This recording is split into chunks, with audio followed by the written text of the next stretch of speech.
taksirnya faqala, maka menjawablah Nabi Muhammad sallallahu alaihi wasallam. Nah, ini perhatikan di sini nih, pentingnya paling penting ya. Ghufira li ahlihi wali jiranihi. Subhanallah ya. Maka orang yang tidak memiliki dosa besar tapi dia senantiasa ikhlas dan istiqomah berzikir dengan menggunakan kalimat la ilaha illallah, maka diampuni dosa keluarganya dan dosa tetangganya. Subhanallah ya. Nah, ini keuntungan bagi kita sekalian, apalagi yang mengetahui teknik-tekniknya, kemudian syarat dan ketentuannya dipenuhi, kemudian ikhlas dan istiqomah. Ada yang berzikir la ilaha illallah, la ilaha illallah, la ilaha illallah, dan seterusnya. Andaikan kita tidak berzikir nih, tapi ada tetangga kita yang berzikir, dosa kita ikut digugurkan kan? Digugurkan ya. Tapi jangan pernah berharap saya yang berzikir dosa bapak dan ibu digugurkan juga. Kenapa? Sudah habis sama dosa-dosa saya gitu. Diborong gitu boleh. Jangankan untuk tetangga, jangankan untuk keluarga, untuk sendiri saja kayaknya belum cukup gitu ya. Sampai akhir hayat saya mungkin hanya cukup untuk diri saya sendiri. Kenapa? Saking banyaknya dosa gitu ya. Tapi bagaimana kalau ibu? Andai kan ada yang berzikir di sini, baik anak-anak atau orang tua, bagi yang mengetahui syarat dan ketentuannya, sekali menggunakan la ilaha illallah, digugurkan dosa berapa? 4.000 dosa.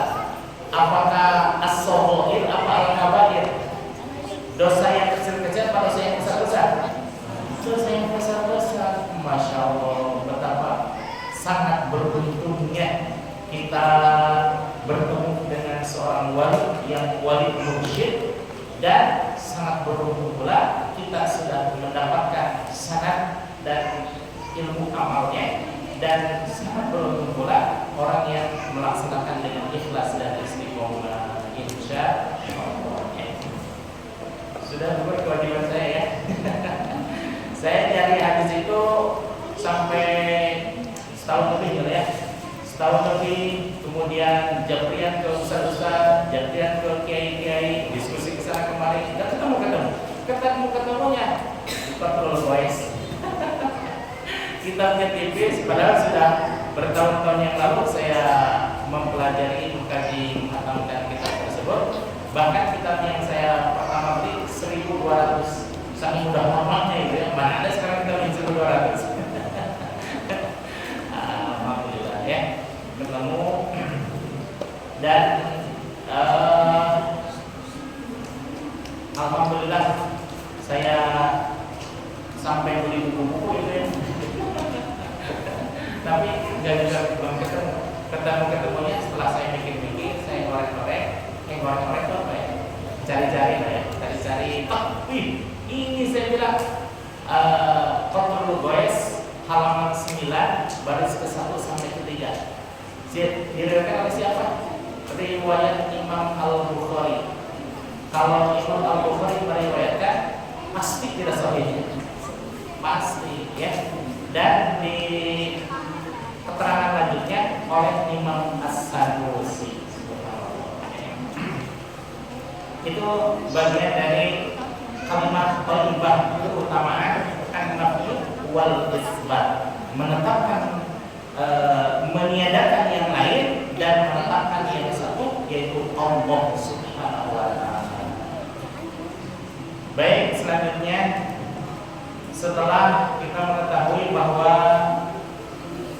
zikir la ilaha illallah dapat menghindarkan para penzikirnya pada syirik khafi dan syirik jari, wa aidon, dan termasuk keutamaan juga dalam zikir la ilaha illallah ini, anna hadhil kalimati, bahwasannya kalimat ini, kalimatnya disebut kalimat apa? Kalimat la ilaha illallah. tujarridul quluba, bisa membersihkan hati kita an ujubil alaikil unsuriyah, dari hijab-hijab yang ada pada unsur yang meliputi manusia. Bahwa unsur anasir manusia, sudah tahu belum kepada ibu? Anasir yang melingkupi manusia ada berapa? Ada 4 ya. Pertama, bahwa anasir, unsur-unsur yang ada di dalam manusia itu unsur air. Kedua, unsur tanah. Ketiga, unsur api. Keempat, unsur udara. Kita bisa pahami ya di dalam biologi bahwa unsur terbesar manusia itu terdiri dari air 90%. Kalau kurang dari 90% bisa mengakibatkan dehidrasi, kekurangan air, mengakibatkan puyeng, mengakibatkan lemas, mengakibatkan tidak punya harapan. Tapi ini sama, yang puyeng, lemas, tidak punya harapan, itu sembuhnya dengan apa? Cocok itu ya. Biasanya kalau udah tanggal-tanggal tua itu puyeng itu pas dapat gajian tiba-tiba cengkar dari ya. Pertama unsur air, kedua unsur tanah, bahwa manusia diciptakan dulunya Nabi Adam alaihissalam dari tanah ya. Dan sekarang pun manusia pada saat ini bukan dari tanahnya, tapi dari santapi tanah. Semua makanan itu berasal dari tanah. Tumbuh-tumbuhan berasal dari hewan, sekalipun hewan makanannya tumbuh-tumbuhan berasal dari tanah. Berarti dimakan oleh manusia lagi. Kemudian unsur tanah gitu ya. Kemudian unsur api. Inilah bahwa manusia ada sifat-sifat terbakar emosi. Bukan sesuatu yang nista manusia memiliki emosi, justru harus. Kenapa harus? Karena memang fitrah manusia itu marah. Ya, kalau manusia tidak marah, perlu dipertanyakan kemanusiaannya. Contoh, ketika Israel membantai anak-anak Palestina, membantai orang tua, membantai para wanita, kita diam-diam aja. Itu harus dipertanyakan. Jangankan ke muslimannya, kemanusiaannya ini harus dipertanyakan. Masa dibantai sebegitu rupa gitu ya, dipertontonkan ke dunia, seluruh dunia itu sebagainya ya. Kemudian unsur udara. Unsur udara ini, bahwa unsur udara karena manusia senang berpindah-pindah ya. Coba dalam pengajian aja lebih dari 1 jam, apa yang terjadi? Ya Allah, ini lelah yang mau balik kerja pas demikian yang dapat saya alhamdulillah. Itu ya. Tadi sedikit terlupa bahwa manusia harus memiliki emosi. Memang itu seharusnya, dan itu fitrah dari Allah Subhanahu wa Ta'ala dititipkan kepada manusia. Jadi nafsu itu bukan untuk dibunuh, bukan, untuk dikendalikan ya. Nah, dengan mendawamkan zikir la ilaha illallah, maka akan membereskan unsur-unsur yang 4 itu, dan juga membersihkan hijab-hijab qalbu yang selama ini menghalangi. Bapak Ibu hadirin jamaah sekalian, sebenarnya Allah Subhanahu wa Ta'ala tidak pernah menghijab dirinya untuk memberikan cahaya petunjuk kepada seluruh manusia. Namun manusia itu kadang yang menghijab dirinya untuk tidak menerima cahaya pancaran dari Allah, pancaran cahaya hidayah dari Allah. Kalau seandainya manusia semuanya menyembah Allah Subhanahu wa taala, maka dunia tidak ramai seperti ini ya. Tapi karena adanya bermacam-macam, maka dunia ramai. Seperti halnya di dalam riwayat ketika Allah bercakap-cakap dengan Nabi Musa alaihissalam. Nabi Musa alaihissalam menggunakan kesempatan tersebut untuk mengajukan permohonan. Tapi permohonan ini ditolak oleh Allah Subhanahu wa taala karena ia bertentangan. Apa permohonannya? Ya Allah, jadikanlah seluruh Bani Israel menyenangiku, ya Allah. Ucapanku diikuti dan perbuatanku diteladani. Kata Allah Subhanahu wa taala, wahai Musa, berdoa saja yang lain. Kenapa ya Allah?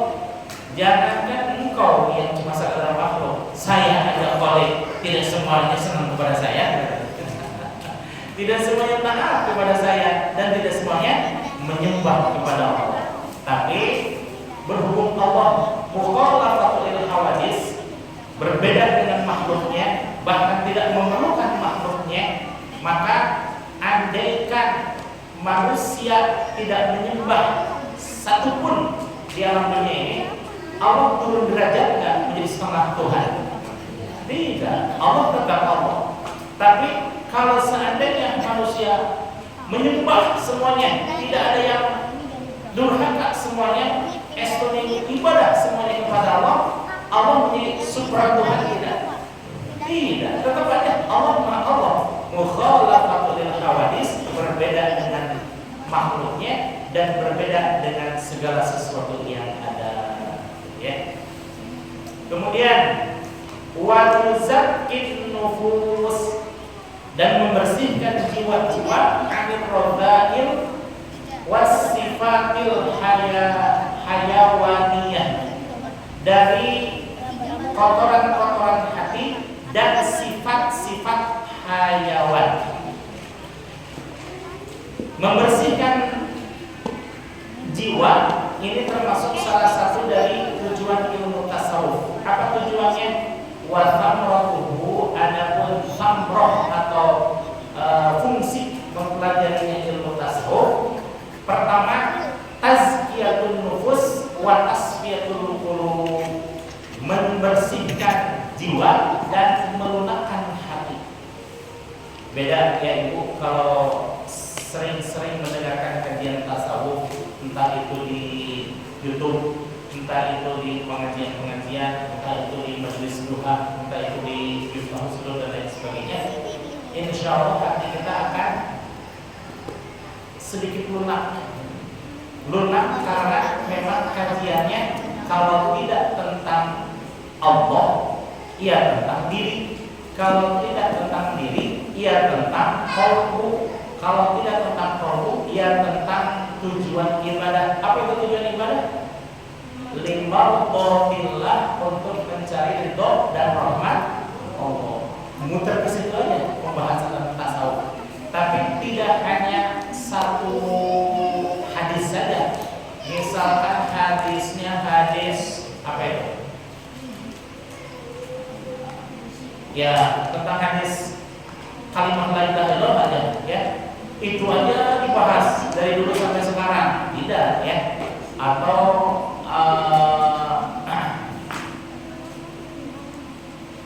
satu ayat itu dibahas, tidak ya? Semua unsur, semua ayat di dalam Al-Quran yang berjumlah 6.236 ayat, semua hadis yang berjumlah 1 juta hadis.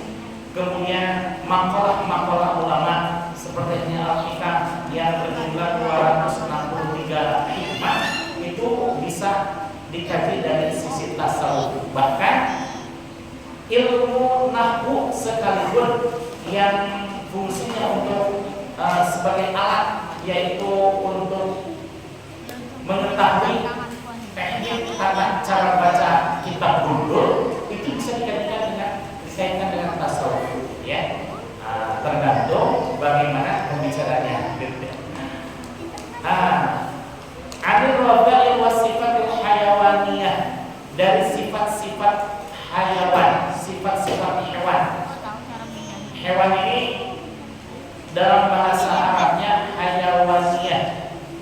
kalau dalam filsafat itu di perguruan tinggi ada yang mengatakan bahwa manusia itu makhluk yang hewan yang berakal. Di dalam ilmu mantik bahwa hayawan itu hayawan natik. Manusia apa? Hayawan natik, makhluk hewan yang berakal. Apa perbedaan tubuh manusia dengan hewan? Nah, tidak ada. Dari unsur penciptaannya, Allah menciptakan hewan sama, Allah menciptakan manusia sama. Cuma bedanya apa? Allah menganugerahkan akal, Allah menganugerahkan hati perasaan. Dua hal tersebut tidak dimiliki oleh hewan. Apakah Allah ada mencontohkan tentang hewan? Ada, ya. Di dalam Al-Baqarah Allah menyatakan bahwa Allah ini Al-Baqarah matalun Allah menciptakan nyamuk. Di dalam Al-Baqarah ya. Di dalam Al-Baqarah Allah tidak akan pernah malu untuk menciptakan perumpamaan bagi manusia dengan melihat seekor nyamuk. Nah, kenapa nyamuk diibaratkan? Jangan salah bahwa Raja Namrud yang begitu besar kekuasaannya, bahkan menjadi negara superpower pada saat itu, matinya kenapa coba? Dengan seekor nyamuk. Dia tidak ditakuti oleh manusia, bahkan bangsa-bangsa yang lain takut pada Namrud, tapi matinya sungguh sangat hina. Kenapa? Kalah dengan seekor nyamuk. Begitu nyamuk masuk ke dalam hidungnya, bersarang, kemudian sekali menggigit, makin itu didabur-dabur ke kepalanya, semakin dikit dabur-dabur lagi, sampai akhirnya pecah kepalanya karena saking tidak kuatnya menahan gigitan nyamuk. Ya. Kemudian apakah Rasulullah SAW mencontohkan hewan kepada manusia? Ya, ya. Bahkan Nabi Sulaiman alaihissalam diberikan keistimewaan oleh Allah, yaitu bisa bercakap-cakap dengan bahasa binatang. Ya. Kemudian Syekh Abdul Qadir Al-Jailani, kenapa beliau bisa menjadi seorang waliullah? Karena pada usia 12 tahun ketika beliau ngangon rentang itu berbalik dengan bahasa yang dimukasyafahkan oleh Allah Subhanahu wa taala, diberikan pemahaman Syekh Abdul Qadir dengan bahasa binatang. Si unta itu melirik kepada Syekh Abdul Qadir, wahai waliullah, katanya, engkau Allah ciptakan bukan untuk ini, maksudnya bukan untuk mengembali unta, tapi engkau diciptakan untuk menuntun manusia. Nah, sejak kejadian itu beliau langsung kembali dan mohon izin kepada orang tuanya untuk mengembara mencari ilmu. Subhanallah, ya. Nah, kemudian di dalam diri saya misalkan, ya, kita intibat kepada kurban. Ibu, bapak, hadirin jamaah sekalian, kurban, jumlah kaum muslimin dengan jumlah kurban banyak mana kira-kira? Banyak kaum muslimin, ya. Berarti hanya sebagian yang ikut kurban, betul ya? Nah, jangan salah paham, jangan berkecil hati bahwa saya tahun ini tidak bisa ikut kurban nih, katanya. Nah, di dalam Al-Qudiyah Syekh Abdul Qadir Al-Jailani ada menuturkan bahwa sesungguhnya kurban itu ada dua. Pertama, kurban secara syariat, kedua kurban secara hakikat. Bagaimana kurban secara syariat? Kurban secara hakikat, jumlah uang sudah terpenuhi, kemudian menyerahkan kepada panitia, kemudian menyerahkan kurbannya lillahi ta'ala untuk dibagikan kepada masyarakat yang ada. Itu kurban secara syariat. Bagaimana kurban secara hakikat? Saya berkurban, saya alhamdulillah setiap tahun bisa berkurban, tapi kurbannya kurban syariat. Kalau kurban hakikat itu subhanallah, wallahu a'lam, saya entah bisa atau belum bisa ini kurban syariat ya. Yang jelas kurban hakikat saya tiap tahun. Kenapa? Ketika bermunajat kepada Allah, ya Allah, orang-orang tetangga saya ikut berkurban, saya kok belum bisa ya Allah. Saya cuma kurban secara hakikat saja ya Allah. Ketika tetangga menyembelih oleh panitia, nawaitu an adbaha hadhihi syatun lillahi ta'ala. Allahu Akbar. Dalam diri saya pun saya meniatkan bahwa saya berniat untuk berkurban sifat-sifat domba dan sifat-sifat sapi yang ada di dalam diri saya. Ya, kalau kurban syariat mah cuma setahun sekali. Kurban syariat, kurban hakikat bisa tiap tahun, bahkan bisa tiap bulan, bahkan bisa tiap hari, bahkan bisa sehari 5 kali. Ketika dirasa ada sifat-sifat hewan di dalam diri saya, cepat-cepat kurbankan, cepat-cepat kurbankan, cepat-cepat kurbankan.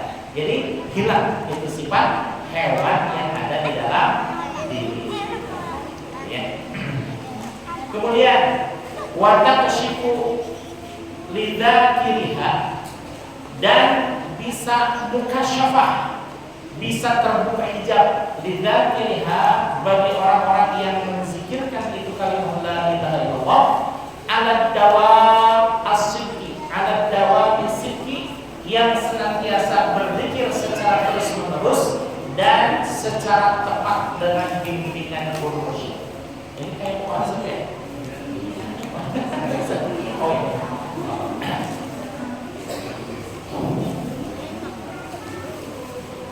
Wa taqshifun lidzakiriha 'ala dawami syirki, dan bisa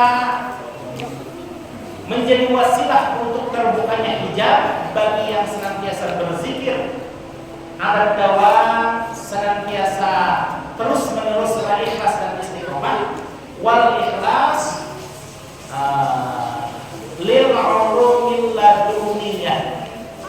Nah, subhanallah ya. Ini mohon maaf, ini ada sedikit rawan ya. Wal ulumal laduniyah, dan terbukanya hijab ilmu laduni. Apa itu ilmu laduni? Ilmu yang langsung datang dari Allah. Tapi jangan salah, ilmu laduni itu bisa diperoleh kalau seandainya orang sudah ngaji kesana kemari, orang sudah lelah mengkaji di pondok pesantren sekian lama, orang sudah lelah mengkaji ilmu, membeli kitab yang jutaan saking banyak dan lain sebagainya. Setelah ketika mempelajari ilmu yang tadinya belum dipahami, sedikit-sedikit maka mulai terpahami. Contoh, mohon maaf sedikit ya, sedikit. Ilmu laduni itu kayak ini. Saya tiba-tiba menemukan dalam pemikiran saya bahwa ad-dunya mazra'atul akhirah. Dunia ini adalah ladangnya akhirat. Ternyata setelah beberapa lama dari Kiai Haji Zaid Badrul Ashhab menceramahkan kalimat tersebut, ad-dunya mazra'atul akhirah. Dunia adalah ladangnya akhirat. Subhanallah. Padahal saya belum membaca, belum mendengar, belum dibawa kalau dan lain sebagainya. Tapi tiba-tiba menemukan kalimat tersebut, dan itu menjadi kesan tersendiri. Beda ketika menghadiri pengajian yang mubalighnya tersebut mengamalkan ilmu tasawuf, maka akan ada chemistry tersendiri gitu ya. Sambungan kolbu seperti halnya orang tiba-tiba nyambung aja dengan pembicaranya gitu ya. Nah, ini mohon maaf ada kata-katanya. Itu mah cuma sedikit ya. Tapi justru itu adalah jaminan dari Nabi Muhammad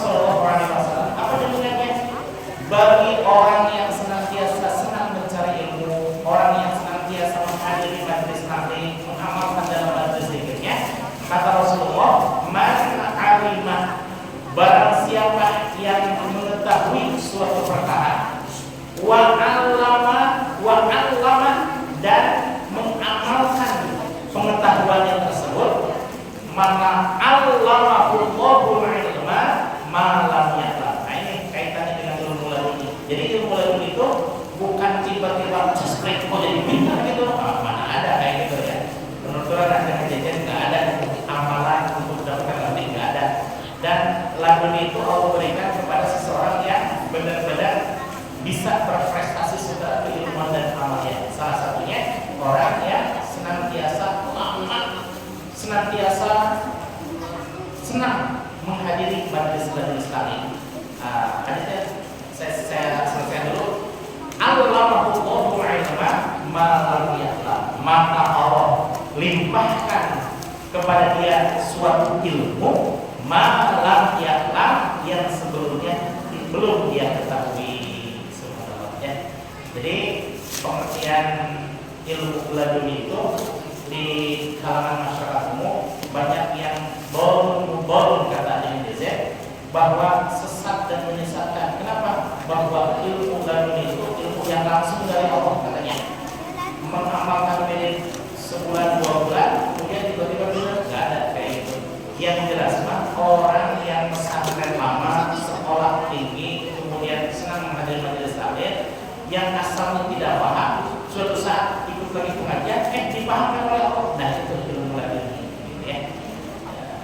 Insya Allah mudah-mudahan kita semuanya, karena kita cinta dengan ilmu pengetahuan, insya Allah suatu saat kita akan mendapatkan ilmu laduni. Amin. Wal asrarul ghaibiyah, dan mendapatkan rahasia-rahasia kegaiban, rahasia-rahasia alam gaib. Alam gaib itu bukan berarti alam yang di luar kita, ya terpengaruh oleh sinetron itu. Bahwa gaib itu sesuatu yang bersifat ukhrawiyah, yang mendatangkan ketenangan batin. Kalau malam-malam seandainya orang sedang tertidur, tiba-tiba kita ada yang membangunkan, entah oleh nyamuk, entah oleh dinginnya AC, atau karena pengen ke toilet dan lain sebagainya. Setelah ke toilet, kalau tidur lagi itu bukan asroriyah. Nah, sebenarnya itu adalah teknik Allah dalam membangunkan. Sebenarnya itu, kalau lebih khusus lagi, sebenarnya itu adalah guru mursyid punya teknik di dalam membangunkan murid-muridnya. Sebab salah satu tugas kemursyidan adalah membangunkan di saat orang lain sedang tidur. Baik tidur dalam tidur di atas ranjang maupun tidur kolbunya. Kan mursyid itu harus membangunkan, harus menghidupkan. Dihidupkan dengan apa? Dengan tauhid. Tauhid itu cara menghidupkan, kemudian membimbingnya, salah satunya dengan membangunkan malam. Ya. Sedikit lagi. Wa tasyahhuruhu anwa'at tajalliyatil ilahiyah. Paling tinggi ini. Dan menyaksikan bermacam-macam tajalinya Allah Subhanahu wa ta'ala. Maksudnya bahwa tajalinya Allah seperti halnya kalau zatnya mungkin kita sangat beratnya. Jangankan manusia biasa, Nabi Musa alaihissalam ketika Allah bertajali kepada gunungnya hancur, Nabi Musanya pingsan seketika, tidak bisa dilihatnya. Yang satu-satunya bisa melihat hanya Nabi Muhammad sallallahu alaihi wasallam. Bahwa malaikat Jibril juga idza dakhaltul khinzir atraqtuhu, apabila masuk telunjuk saya ke Sidratul Muntaha maka terbakar seluruh tubuh. Malaikat Jibril yang menyatakannya. Maka malaikat Jibril tidak diperkenankan oleh Allah masuk wilayah yang di situ tajallinya Allah. Dan tajallinya Allah hanya bisa dilihat oleh Nabi Muhammad Sallallahu Alaihi Wasallam. Kalau kita mau bagaimana? Kita hanya nur saja, melihat secara melihat bukan dengan mata kepala, tapi dengan mata batin, dengan ainul basirah, maka terlihat tajalliyahnya Allah. Seperti halnya tajalliyahnya Allah kepada pohon macam-macam, rasa macam-macam. Padahal hujannya sama, pupuknya sama, tanahnya sama, tapi ketika air hujan itu jatuh kepada pohon mangga, buahnya menjadi manis.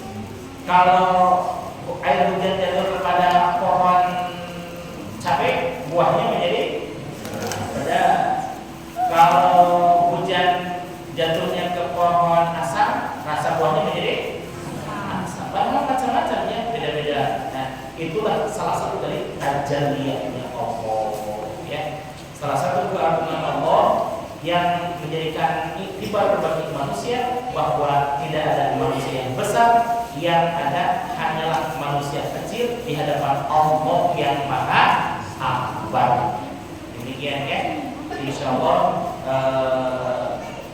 pekan depan baru kita masuk kepada syarat-syarat pengucapan zikir. Nah, ini kalimat-kalimat zikir, kalimat-kalimat keutamaan dan semua unsur-unsur yang terkait di dalam keutamaan zikrullah ada dan sudah dipelajari. Insyaallah